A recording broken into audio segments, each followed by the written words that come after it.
Phoenix, Arizona, March 18, 2015. A crisp morning that would forever alter the course of many lives.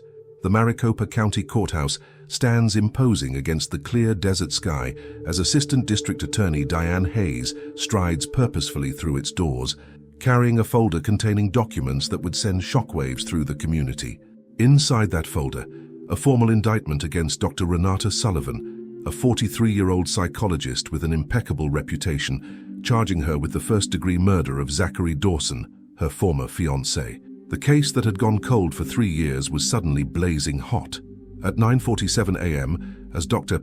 Sullivan conducts a therapy session with a trauma survivor at her office in North Phoenix, 6 police officers approach her building. The receptionist's confused expression turns to shock as Detective Morgan Reeves presents a warrant for Sullivan's arrest. The officers wait until her session concludes, a small mercy that would later be noted in court documents. Dr. Renata Sullivan, you're under arrest for the murder of Zachary Dawson, Detective Reeves announces as Sullivan emerges from her office. Her colleagues watch in disbelief as the woman who has dedicated her life to healing others is handcuffed and escorted through the waiting room, her face a mask of stunned confusion. The arrest is the culmination of 6 months of renewed investigation into Dawson's death, a case that had been classified as a robbery gone wrong back in 2012. What prompted this dramatic reversal? What new evidence could possibly link a respected mental health professional to a 3-year-old murder?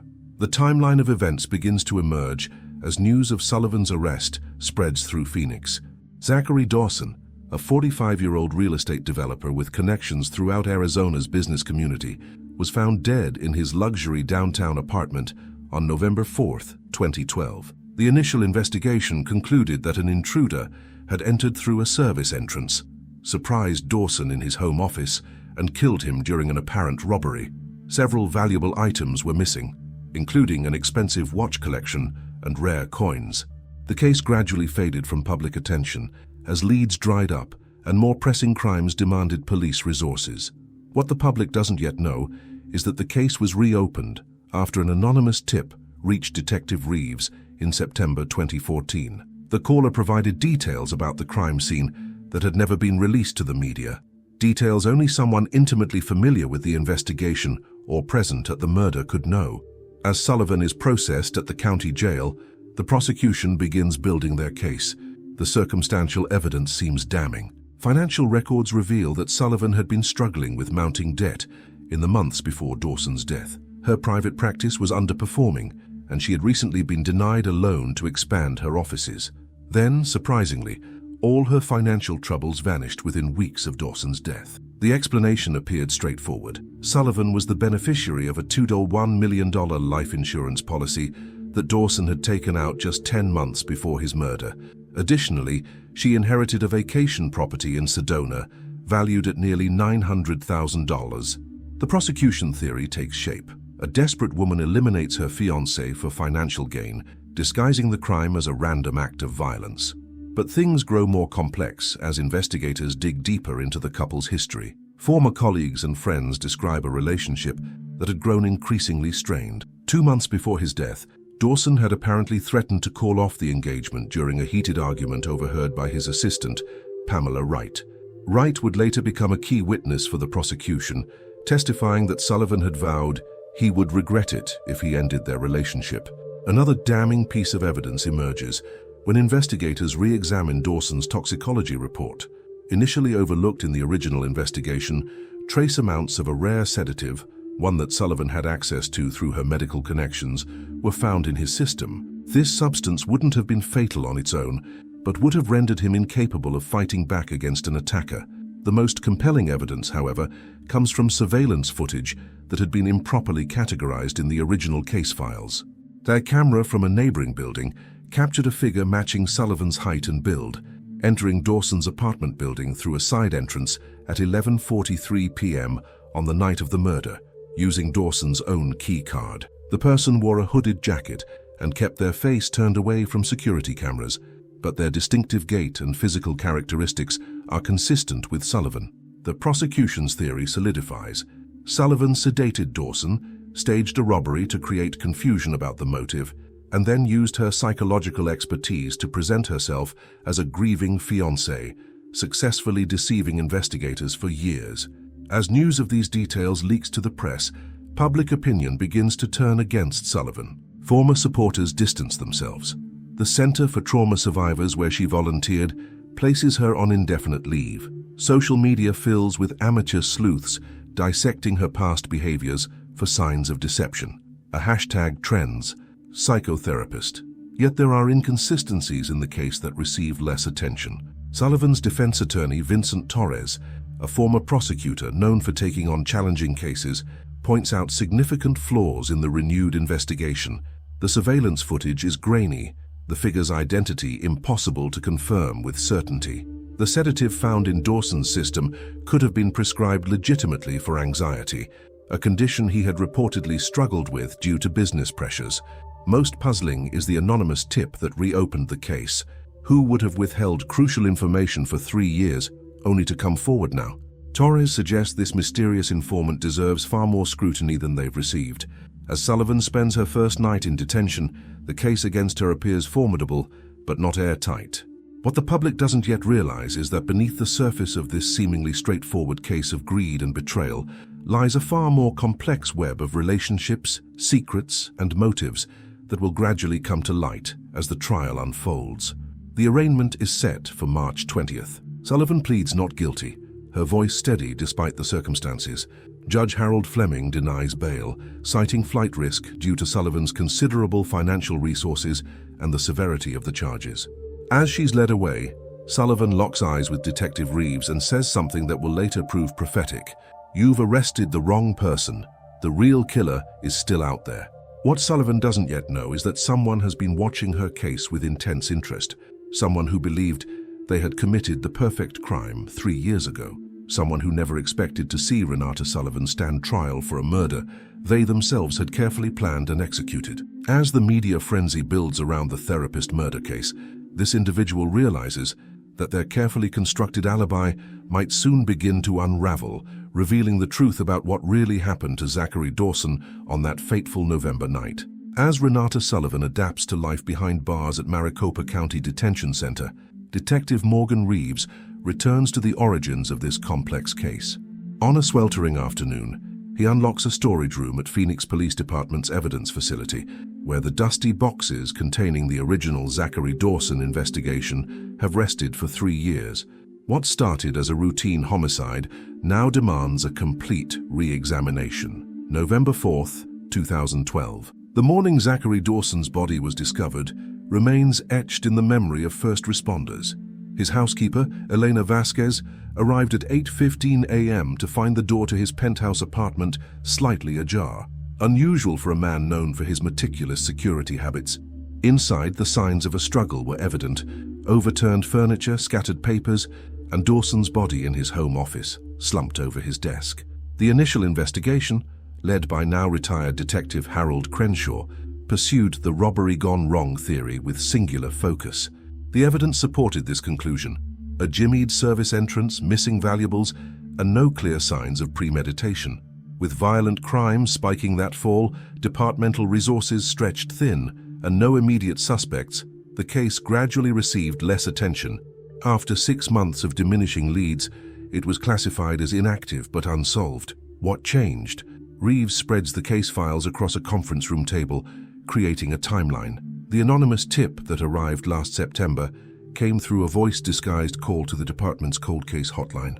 The caller provided 3 specific details never released to the public: the position of Dawson's body, a peculiar circular bruise on his left wrist, and the fact that his laptop contained a newly drafted will leaving everything to Sullivan, a document created just hours before his death. Reeves's investigation team makes a crucial discovery when re-examining the original evidence.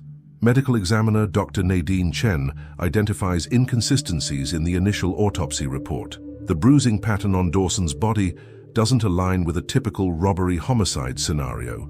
Instead, they suggest the victim was restrained before death, potentially indicating premeditation rather than a spontaneous crime of opportunity. These marks on the wrists and ankles show someone immobilized him, Dr. Chen explains, pointing to faint patterns previously misinterpreted. And look here, the injection site was missed entirely. She indicates a tiny puncture mark at the base of Dawson's neck, nearly invisible among post-mortem changes, but now unmistakable under specialized lighting. The toxicology samples, preserved but incompletely analyzed in 2012, yield the most damning evidence. Advanced testing unavailable 3 years prior reveals traces of etomidine, a rare and powerful sedative used primarily in specialized psychiatric settings.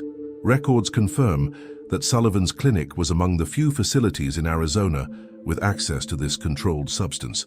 Reeves follows the money trail next. Financial analyst Teresa Huang meticulously reconstructs Sullivan's finances. The picture that emerges is troubling. 6 months before Dawson's death, Sullivan faced potential bankruptcy. Her practice had overextended on a building purchase.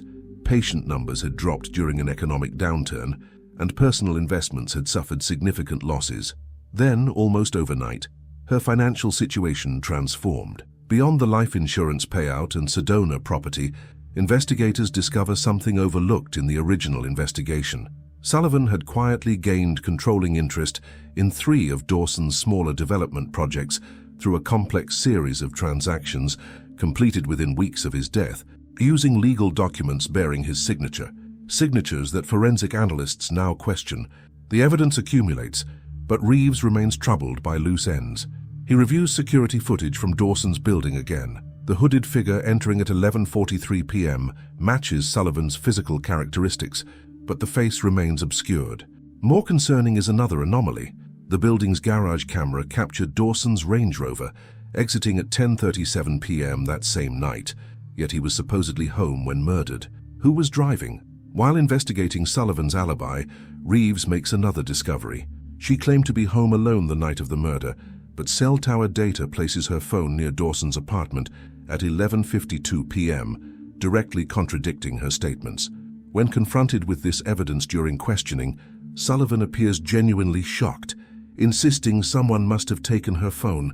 The investigation takes an unexpected turn when Reeves interviews Lance Blackwood, Dawson's business partner. Initially cooperative, Blackwood becomes evasive when questioned about a disputed development project that had caused friction between him and Dawson. Records show Blackwood stood to lose millions if Dawson proceeded with plans to restructure their partnership, plans found in a protected folder on Dawson's recovered laptop. Zach was becoming increasingly paranoid in his final weeks, Blackwood tells Reeves. He thought someone was accessing his files, monitoring his calls. I assumed it was stress until... He doesn't complete the sentence, but the implication hangs in the air. As the prosecution builds its case, another narrative emerges through interviews with the couple's inner circle. Sullivan and Dawson's relationship had indeed deteriorated, but not for the reasons initially suspected. Former couples therapist Dr. Marcus Fields, interviewed with Sullivan's permission-waiving confidentiality, reveals that Dawson had displayed concerning controlling behaviors, including monitoring Sullivan's communications and threatening to ruin her practice if she left him. Most puzzling is the testimony of Dawson's neighbor, retired Professor Elaine Winters, who initially reported hearing an argument from Dawson's apartment around midnight. Upon re-interview, she clarifies an important detail. She heard a man and woman arguing, followed by 2 male voices in a heated exchange after the woman seemingly departed. The prosecution dismisses these inconsistencies, focusing instead on what they view as overwhelming evidence: Sullivan's financial motive, her access to the sedative, her contradictory alibi, and the surveillance footage. District Attorney Hayes proceeds with the case, confident they have the right person. What no one yet realizes is that a crucial piece of evidence remains undiscovered, hidden in plain sight within Dawson's extensive digital footprint. And someone connected to the case has recognized this oversight, someone who has been monitoring the investigation with increasing concern as it approaches information they've worked diligently to keep buried. As the trial date approaches, Sullivan maintains her innocence with unwavering conviction. Someone orchestrated this perfectly, she tells her attorney during a jailhouse meeting. They killed Zachary and spent 3 years setting me up to take the fall. Meanwhile, in a modest apartment across town, a figure meticulously follows news coverage of the case, carefully noting each piece of evidence mentioned. On their kitchen table lies a burner phone, recently purchased, and a notebook containing details about Sullivan's defense attorney. They had believed their connection to Dawson's murder was buried forever, but now they face an impossible choice: Let an innocent woman take the blame or risk exposure by coming forward with what they know. The Maricopa County Courthouse buzzes with anticipation on the morning of June 7, 2015, as Renata Sullivan's trial begins. After 3 months of pre-trial motions, evidence hearings, and jury selection, the case that has captivated Phoenix is finally moving forward. The prosecution has spent weeks carefully crafting their narrative, while defense attorney Vincent Torres has worked tirelessly to uncover holes in their theory. The evidence will show that Dr. Renata Sullivan meticulously planned and executed the murder of Zachary Dawson. Assistant District Attorney Diane Hayes begins her opening statement, her voice resonating through the hushed courtroom. Motivated by financial desperation and armed with specialized knowledge, she used her position of trust to commit this heinous crime and nearly got away with it. Torres presents a starkly different picture in his opening. The prosecution has built a house of cards on circumstantial evidence and incomplete investigation. By the end of this trial, you will see that not only is Dr. Sullivan innocent, but that the real killer remains at large, possibly watching these proceedings with great interest. The prosecution calls their first witness, Pamela Wright, Dawson's executive assistant. Under Hayes' questioning, Wright describes the deteriorating relationship between Sullivan and Dawson. Mr. Dawson confided that he was planning to end their engagement, Wright testifies. When he finally told her, she became eerily calm before saying, "You'll regret this decision, Zach." It wasn't just what she said, it was how she said it. I remember getting chills. During cross-examination, Torres challenges Wright's recollection. Isn't it true that Mr. Dawson had a pattern of threatening to end relationships as a control tactic? Wright reluctantly acknowledges this pattern. Torres then produces emails showing Wright had been passed over for promotion by Dawson shortly before his death, suggesting potential bias in her testimony. The prosecution builds momentum with financial expert Teresa Huang, who walks the jury through Sullivan's precarious financial situation before Dawson's death and her subsequent windfall. Using charts and bank records projected onto a large screen, Huang illustrates how Sullivan's debt of $347,000 vanished within months of receiving the insurance payout and property transfers. These transactions occurred with remarkable efficiency, Huang notes. Within 97 days of Mr. Dawson's death, Dr. Sullivan had not only eliminated all debt, but positioned herself to acquire controlling interest in 3 development companies previously managed by the victim. Torres counters during cross-examination by establishing that Sullivan's financial recovery followed standard estate procedures. Isn't it true that all these transfers were vetted by both insurance investigators and probate court? Huang concedes this point. Torres then reveals documentation showing that Dawson had specifically restructured his affairs 6 months prior to ensure Sullivan would be protected if anything happened to him, hardly the action of someone planning to end a relationship. The prosecution's case grows stronger when Dr. Nadine Chen testifies about the overlooked toxicology findings. She explains how etomidine works, describing it as the perfect murder weapon for someone with medical knowledge, as it metabolizes quickly and wasn't included in standard toxicology panels in 2012. Pharmacy records confirm that Sullivan's clinic had access to the substance, though inventory records for the relevant period are incomplete. Based on the injection site and concentration levels, the victim would have been conscious but immobilized, aware of what was happening but unable to resist, Dr. Chen testifies, creating a disturbing image for the jury to consider. Detective Reeves presents the surveillance evidence, showing frame-by-frame analysis of the hooded figure entering Dawson's building. Our forensic analysts compared the subject's gait, height, and build to Dr. Sullivan's and found a 92% match probability, he explains. The cell tower data placing Sullivan's phone near the crime scene seems to solidify the prosecution's timeline. However, the case begins to develop unexpected complications when Torres calls Lance Blackwood to the stand. Initially appearing as a reluctant witness, Blackwood's testimony reveals deep-seated tensions within Dawson's business empire. Zachary was becoming increasingly paranoid in the weeks before his death, Blackwood testifies.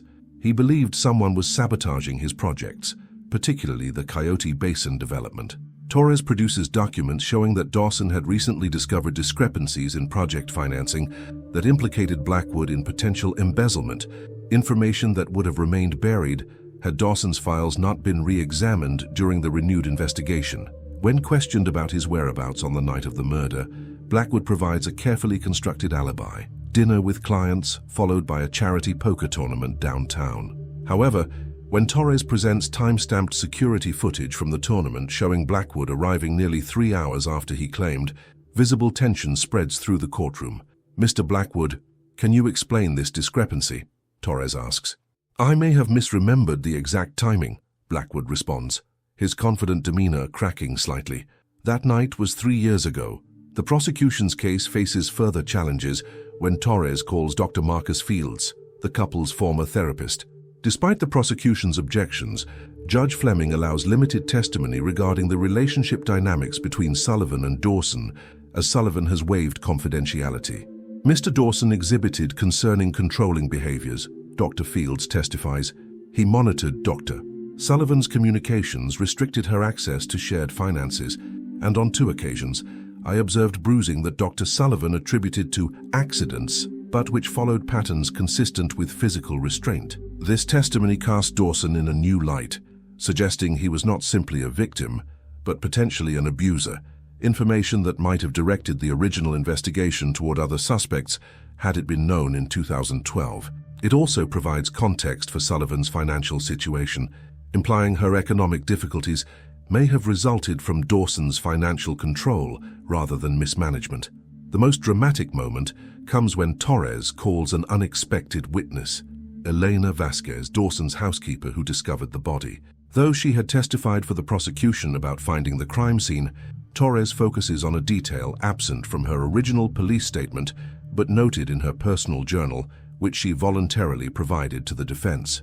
2 weeks before Mr. Dawson died, Vasquez testifies, I arrived early and overheard him arguing loudly on the phone. He said, "I know what you've been doing and I have proof now. Either you fix this or I'm taking everything to the authorities."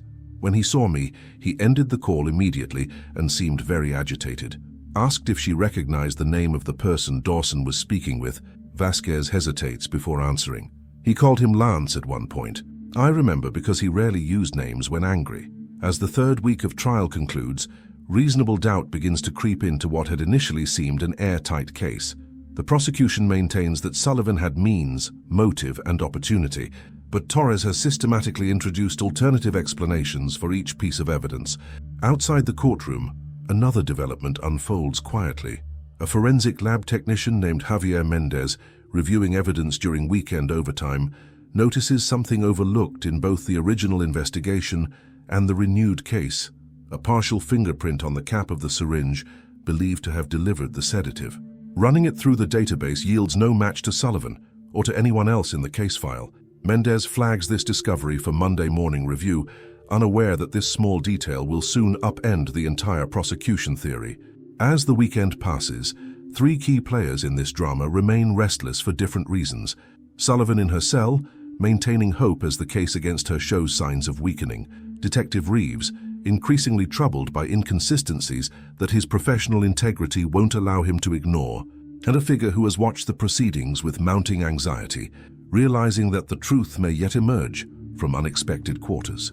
Monday morning brings a development that sends ripples through the prosecution team. Javier Mendez's discovery of the unmatched fingerprint transforms from a minor anomaly into a potential case-breaker when further analysis reveals something even more significant.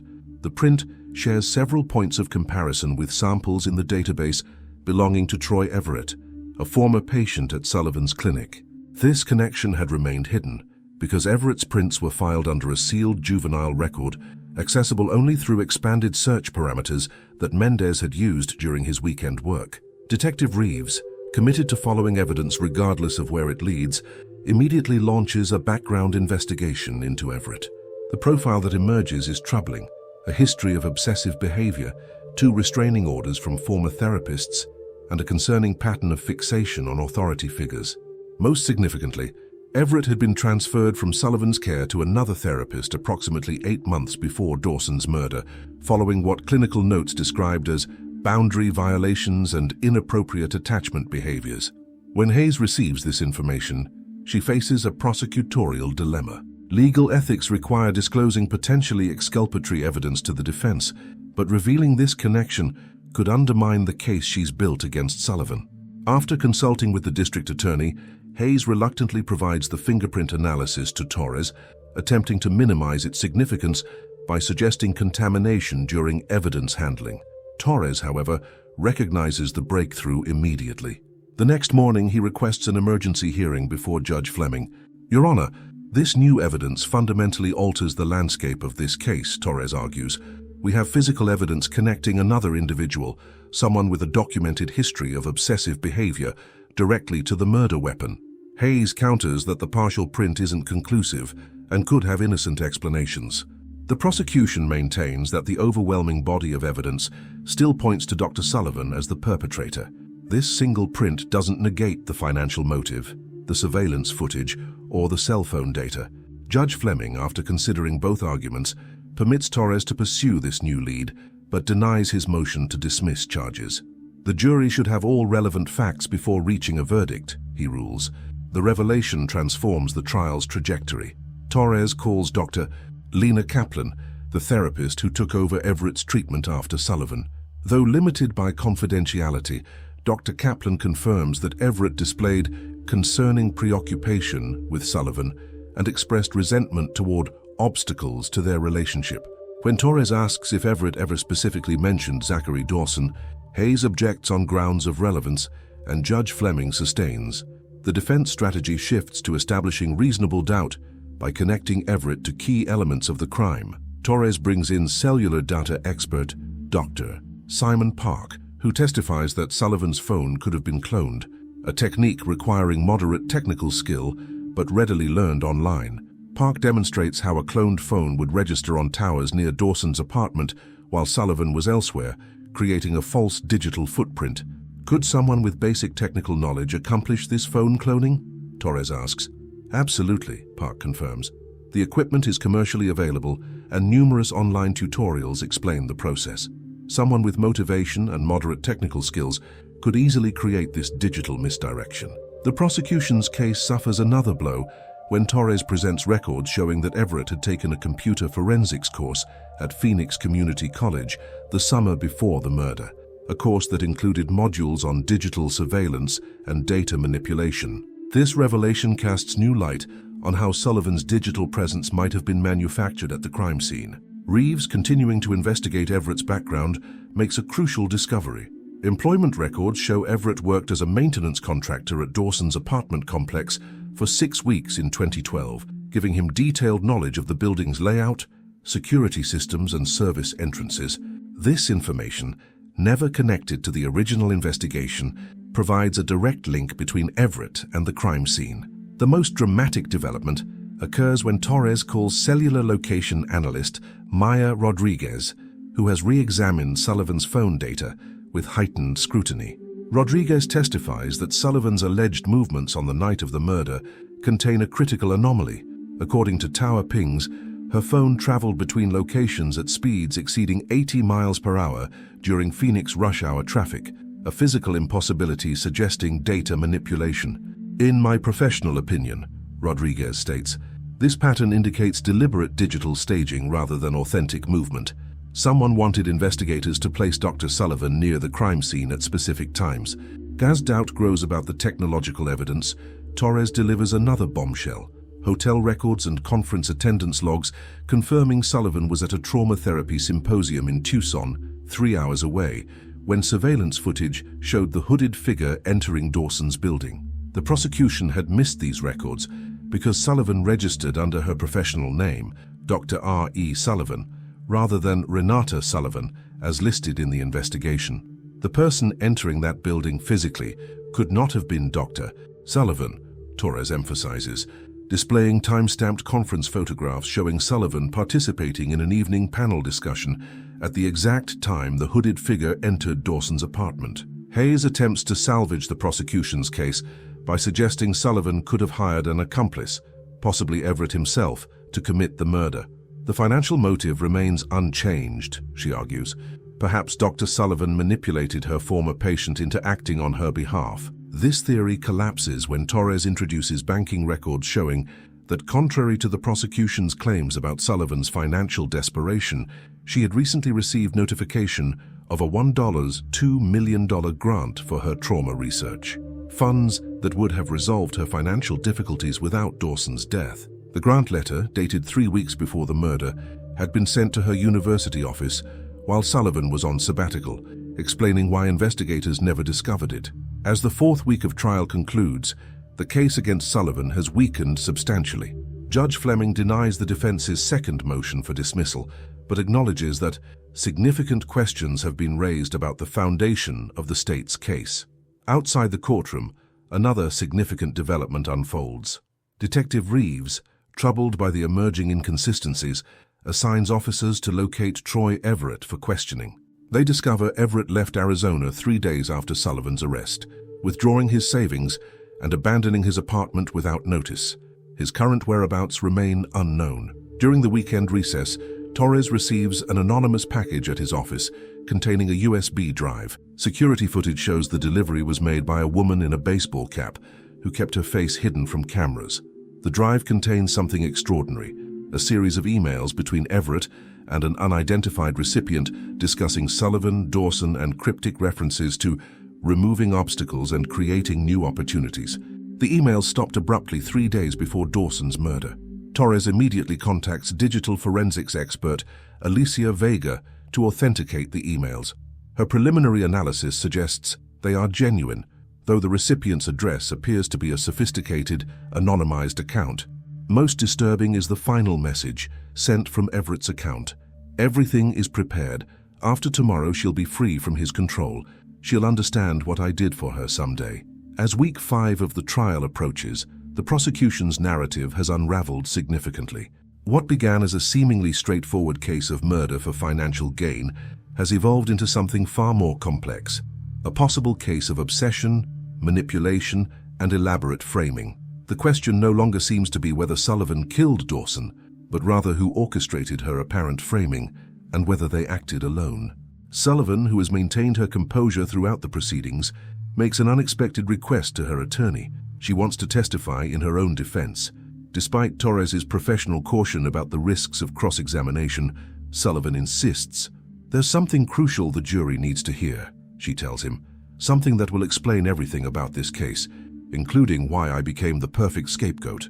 The courtroom falls silent as Renata Sullivan takes the witness stand on Monday morning of the trial's 5th week. Despite 74 days in detention and the stress of watching her life and reputation systematically dismantled, she presents a composed exterior. Only those closest to her might notice the slight tremor in her hands as she's sworn in. "Dr. Sullivan," Torres begins, "before we address the events surrounding Mr. Dawson's death, I'd like to establish some background about your relationship with him. When did you first meet Zachary Dawson?" "September 2010, Sullivan responds, her voice steady. "He was funding a trauma recovery program for veterans that I was developing. Our professional relationship evolved into a personal one approximately 6 months later. As Torres guides her through the early stages of their relationship, Sullivan describes a partnership that initially seemed ideal. Dawson was charming, supportive of her work, and appeared to value her independence. The engagement came after a year of dating, coinciding with Sullivan's clinic expansion. "When did you first notice changes in Mr. Dawson's behavior?" Torres asks. Sullivan inhales deeply. "About 8 months after our engagement. It began subtly. Questions about my schedule, suggestions that I reduce certain professional commitments. Then came financial adjustments. He convinced me to consolidate our accounts for estate planning purposes. By the time I recognized the pattern of control, I was already significantly financially entangled with him." Sullivan then describes escalating controlling behaviors. Dawson monitoring her communications, isolating her from colleagues who expressed concerns, and eventually subtle but unmistakable threats regarding her professional standing if she attempted to leave the relationship. "He never struck me," Sullivan clarifies, "but there were incidents of physical intimidation, standing over me during arguments, gripping my wrists when I tried to leave a room, once holding me against a wall while explaining how easily he could destroy my career." Torres then pivots to a critical area. "Doctor, Sullivan, please tell the court about your former patient, Troy Everett." Sullivan's composure briefly falters. "Troy began therapy with me in early 2011 for anxiety and attachment issues stemming from childhood trauma. Initially, he responded well to treatment, but approximately 8 months in, his behavior changed. He began extending sessions, appearing in locations where I would be, and sending inappropriate gifts to my office. How did you address this concerning behavior? Torres asks. I followed standard protocols for boundary violations. I documented the behaviors, consulted with colleagues, and ultimately transferred him to Dr. Kaplan, who specialized in attachment disorders. He initially accepted the transfer, though he expressed significant distress. Sullivan then reveals something previously unknown. After the transfer, Everett continued attempting contact through increasingly creative means, messages delivered through other patients, appearing at professional events, and once leaving an elaborate gift basket at her home address, which should have been inaccessible to him. Did you report these behaviors to authorities? Torres asks. I consulted campus security at the university where I taught, as some incidents occurred there. They suggested documenting everything, but indicated that without direct threats, legal intervention would be limited. I was concerned about escalation if I pursued a restraining order. Torres produces a series of emails and handwritten notes Sullivan had documented, showing Everett's communications, growing increasingly worrisome over time. Most disturbing is his consistent characterization of Dawson as someone unworthy of Sullivan, who was blocking her true potential. Did you ever tell Zachary Dawson about these concerns? Torres inquires. Initially, yes. His response was unexpected. He seemed almost dismissive, suggesting I was overreacting to harmless admiration. In retrospect, I believe he was jealous of any male attention I received, even inappropriate attention that concerned me. Later, I discovered something that explained his unusual reaction. Sullivan describes finding emails on Dawson's computer, indicating he had actually met with Everett privately, on at least 3 occasions, meetings Dawson had concealed from her. The last meeting occurred just 2 weeks before Dawson's murder. I confronted Zachary about these meetings the night before he died, Sullivan testifies, her voice finally showing emotion. He admitted he'd been using Troy's obsession with me as leverage, somehow manipulating him in relation to business matters. He refused to elaborate but said Troy was useful and that I should stay out of it. It was one of our worst arguments. This testimony creates a palpable shift in the courtroom atmosphere. Hayes objects, arguing that these allegations against the victim cannot be verified, but Judge Fleming allows Sullivan to continue, noting that the defense has already established Everett's connection to the case through physical evidence. Sullivan then describes the night of the murder. She confirms her presence at the Tucson conference, providing detailed accounts of panels attended and conversations with colleagues. She explains that she had left her personal phone in her Phoenix home during the trip, a deliberate digital detox practice she often employed during intensive professional events. When did you learn of Mr. Dawson's death? Torres asks. The following morning. Campus police located me during a breakfast session. I returned to Phoenix immediately. Sullivan pauses, visibly struggling with the memory. I was devastated and confused. Despite our problems, I had never wanted harm to come to him, and I certainly never imagined I would eventually be accused of his murder. Torres then addresses the financial evidence.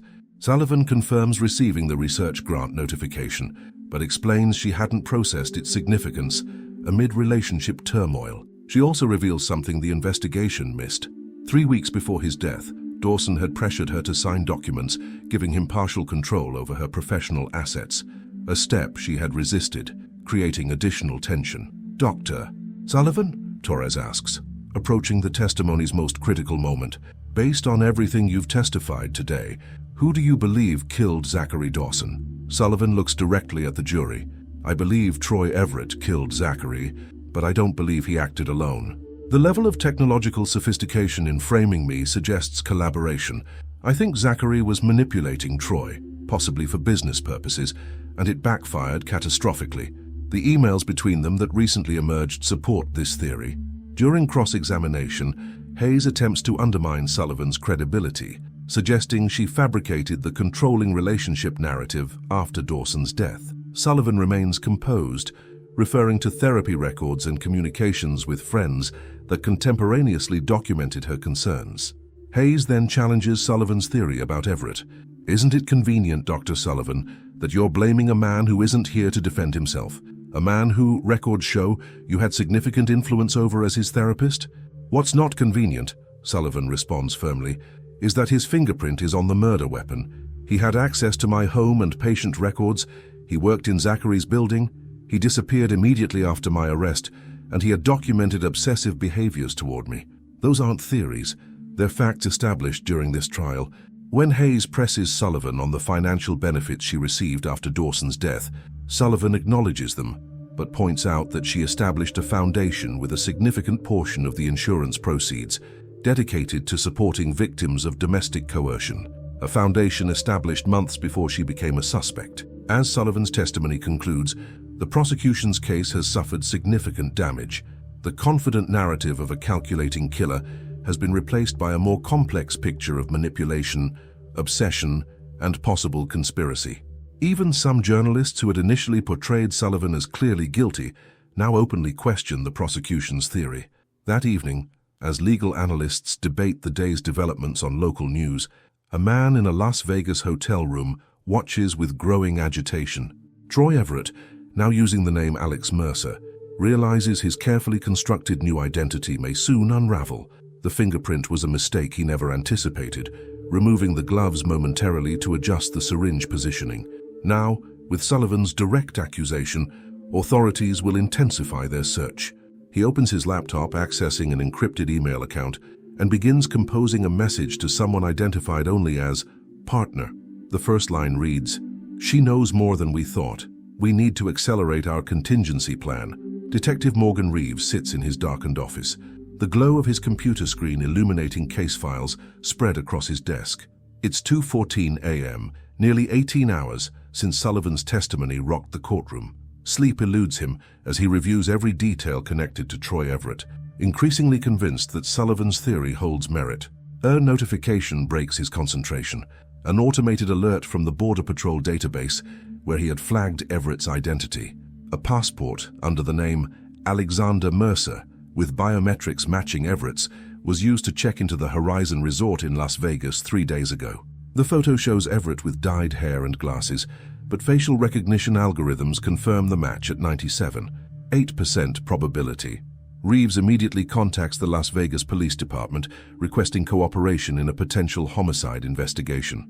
Within hours, a surveillance team establishes position at the Horizon Resort, confirming Everett's presence.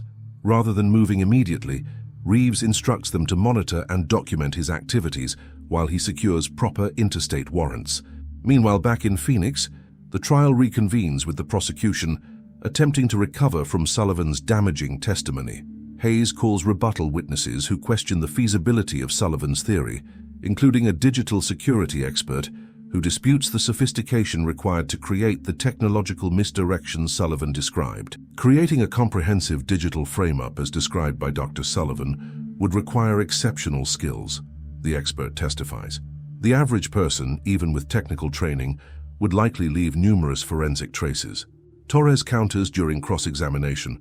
Would these traces be detected during a standard homicide investigation, or would they only emerge during specialized digital forensic analysis, the kind not conducted in the original investigation? The expert reluctantly concedes this point, acknowledging that without specific reason to suspect digital manipulation, investigators would likely accept electronic evidence at face value. As the rebuttal continues, Reeves and a team of federal marshals arrive in Las Vegas, coordinating with local authorities to apprehend Everett. They establish surveillance on his hotel room, confirming his presence through thermal imaging. At 2:40 p.m., as the trial in Phoenix breaks for lunch, Reeves gives the order to move in. The arrest proceeds without incident. Everett offers no resistance when officers breach his room. More telling than his surrender is what they discover inside. 3 laptops running sophisticated encryption software, a collection of false identification documents, $42,000 in cash, and most damning of all, a shrine-like collection of photographs of Renata Sullivan spanning years, many taken without her knowledge. Troy Everett. Reeves begins the interrogation after securing appropriate legal clearances. You're currently being detained in connection with the murder of Zachary Dawson in Phoenix, Arizona, on November 4, 2012. We have evidence directly linking you to the crime scene. Everett maintains silence initially, requesting an attorney. However, when informed that his hotel room contained evidence being catalogued, something shifts in his demeanor. She was never supposed to be blamed, he says unexpectedly. That wasn't the original plan. Though Everett refuses further comment after counsel arrives, this single statement provides crucial confirmation of external involvement. Forensic analysis of his laptops yields additional evidence despite sophisticated encryption. Fragments of communications with an unidentified partner discussing contingencies if complications arose in the Sullivan case. Most significant is the recovery of deleted files containing detailed surveillance of Sullivan's movements in the months preceding Dawson's murder, information that would have been essential for creating the elaborate digital misdirection used to implicate her. Technical analysis confirms these surveillance techniques mirror methods used to falsify her digital presence at the crime scene. Back in Phoenix, as the jury begins deliberations following closing arguments, Torres receives urgent communication from Reeves about Everett's arrest and the evidence recovered. He immediately files an emergency motion with Judge Fleming, who temporarily halts jury deliberations pending review of this development. After examining the preliminary evidence from Las Vegas, Judge Fleming makes an extraordinary decision. He recalls the jury and instructs them that significant new evidence has emerged that they must consider. He allows both prosecution and defense to present abbreviated arguments addressing the new information. Hayes, recognizing the case against Sullivan has fundamentally collapsed, makes a difficult but ethically necessary decision. She approaches the bench and requests a sidebar with Torres and Judge Fleming. Your Honor, in light of this new evidence directly linking Troy Everett to the crime and supporting Dr. Sullivan's testimony, the state no longer believes it can prove its case beyond reasonable doubt. We move to dismiss all charges against Dr. Sullivan. Judge Fleming accepts the motion, addressing the jury. Ladies and gentlemen, the state has withdrawn its case against the defendant. Therefore, by operation of law, I am instructing you to return a verdict of not guilty. As Sullivan embraces Torres amid tears of relief, Reeves continues his investigation in Las Vegas. Forensic analysis of Everett's equipment reveals communications suggesting his unnamed partner had access to Dawson's business operations, information that narrows the field of suspects considerably. When confronted with this evidence and the dismissal of charges against Sullivan, Everett finally breaks his silence in exchange for consideration in charging decisions. His confession, recorded over 9 hours, reveals the full scope of the conspiracy. Lance Blackwood approached me first, Everett explains. He knew about my feelings for Dr. Sullivan from hacking Dawson's emails. Dawson had been investigating him for embezzlement and threatened exposure. Blackwood suggested we could help each other. He would eliminate Dawson, making Dr. Sullivan available, while framing her as a contingency to direct suspicion away from both of us. Everett describes how Blackwood orchestrated the technical aspects of framing Sullivan, while Everett provided the psychological insights needed to make her appear guilty, including planting suggestions about her financial concerns and relationship difficulties among Dawson's associates. The plan was never to have her arrested, Everett insists, his obsession still evident. The frame was just misdirection, a backup plan. But when the case was reopened, Blackwood panicked and strengthened the evidence against her. I didn't know he'd do that. I would never have agreed to hurt her. Within hours of this confession, federal agents apprehend Lance Blackwood, attempting to board a flight to Belize with $2 million in bearer bonds. Financial forensics later confirm he had systematically embezzled over $7 million from joint ventures with Dawson, who had discovered the theft shortly before his murder. 3 months later, in a separate criminal proceeding, both men faced justice. Blackwood, identified as the primary architect of both the murder and frame-up, receives a sentence of life without parole for first-degree murder, conspiracy, and obstruction of justice. Everett, while still culpable, receives a reduced sentence of 25 years for his cooperation, convicted of second-degree murder and conspiracy. For Renata Sullivan, exoneration brings both vindication and lasting trauma. Despite formal apologies from the district attorney's office and a substantial settlement for wrongful prosecution, the experience has fundamentally altered her life and career. Rather than returning to clinical practice, she establishes the Dawson Justice Initiative, dedicated to reviewing potential wrongful convictions and advocating for reforms in evidence handling, particularly in cases involving digital information. What happened to me could happen to anyone, Sullivan explains during the initiative's launch. Our justice system increasingly relies on digital evidence that appears objective, but can be manipulated in ways traditional evidence cannot. Without proper safeguards and specialized forensic review, innocent people will continue to be framed while the guilty escape justice. Detective Reeves, profoundly affected by his role in both Sullivan's arrest and eventual exoneration, becomes the initiative's law enforcement liaison, developing training programs to help investigators recognize signs of digital evidence manipulation. The Sullivan case becomes a landmark in forensic education, taught in criminology programs nationwide. The final chapter of this story unfolds a year later, when analysis of Blackwood's financial records reveals payments to a clerk in the original investigation, the person responsible for misfiling the surveillance footage that might have cleared Sullivan immediately. This discovery triggers a comprehensive review of all cases handled during that period, ultimately leading to 3 additional exonerations. In her last interview about the case, Sullivan reflects on the experience that nearly destroyed her life. Justice isn't just about punishing the guilty, it's about protecting the innocent. My case exposed weaknesses in how we evaluate evidence in the digital age. If that awareness prevents even one wrongful conviction, perhaps some meaning can be found in what happened. Today, the Dawson Justice Initiative has reviewed over 60 potential wrongful convictions, helping secure exonerations in 11 cases. The Sullivan Protocols for Digital Evidence Verification have been adopted by law enforcement agencies in 14 states. And Detective Morgan Reeves, who nearly sent an innocent woman to prison, now leads the Phoenix Police Department's newly established Evidence Integrity Unit, ensuring that the pursuit of justice is never again compromised by technological deception or investigative tunnel vision. The case that began with a wrongful accusation has transformed into a catalyst for systemic reform, proving that even in the darkest circumstances, the truth, though delayed, can ultimately prevail.